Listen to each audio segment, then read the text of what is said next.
అదే RTV app వార్తల్ని క్షణాల్లో చదివే అవకాశం ఉంటుంది. ఒక న్యూస్ పేపర్, ఒక టెలివిజన్ ఛానల్ మీ చేతుల్లో ఎప్పుడు ఉంటాయి. అయితే ఇప్పుడు లోపలికి వెళ్ళి పరిశీలించడానికి అయితే ఈ పేలుడు వల్ల ఫ్లైట్ స్లాబ్ పడిపోయే వాళ్ళు దానికంతా కూలిపోయి ఉండిపోయి ఎక్కడికి వెళ్ళలేని పరిస్థితులను తప్పించుకోవడానికి కూడా తన ప్రాణాలు కాపాడుకోవడానికి వీళ్ళేగా ఉంటుంది.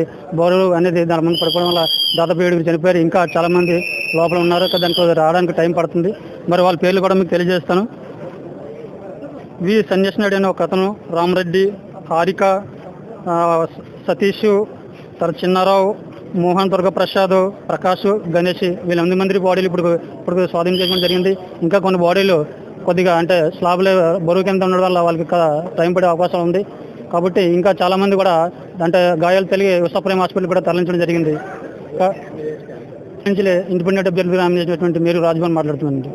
ఈరోజు ఎస్సీజెడ్ పరిధిలో ఈ సంఘటన అనేది చాలా దుర్మార్గమైన పరిస్థితి అని చెప్పేసి భావిస్తున్నాం. ఎందుకంటే గతంలో కూడా చాలా కంపెనీలు ఇలాగే థియేటర్లు కానీ లేకపోతే చాలా వ్యర్థాల వల్ల వ్యక్తులు కొంతమంది అసస్మృతికి గురై చాలా కారణాలు చూసాం.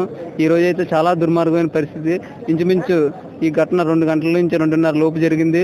22 మంది ప్రాణాలు కోల్పోవడం జరిగింది. ప్రజెంట్ అయితే ఒక 8 మంది బాడీలు బయటకు తీసుకురావడం జరిగింది. ఇంకొక మిగతా ఉన్న బాడీలు కూడా తీస్తున్నారు.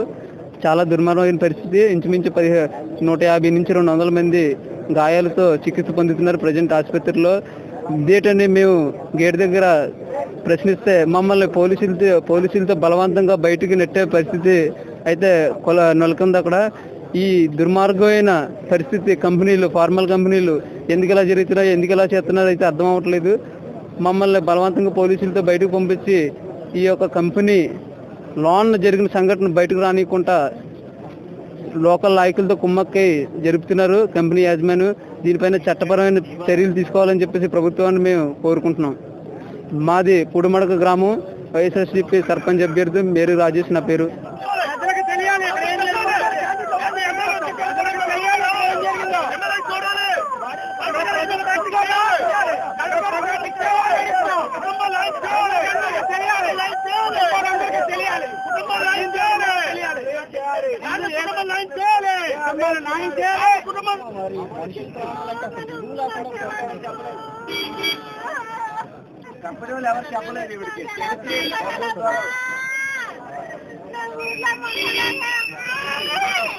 మరిన్ని వీడియోస్ కోసం ఛానల్ ని సబ్స్క్రైబ్ చేయండి. లేటెస్ట్ అప్డేట్స్ కోసం వాట్సాప్ ఛానల్ ని ఫాలో చేయండి.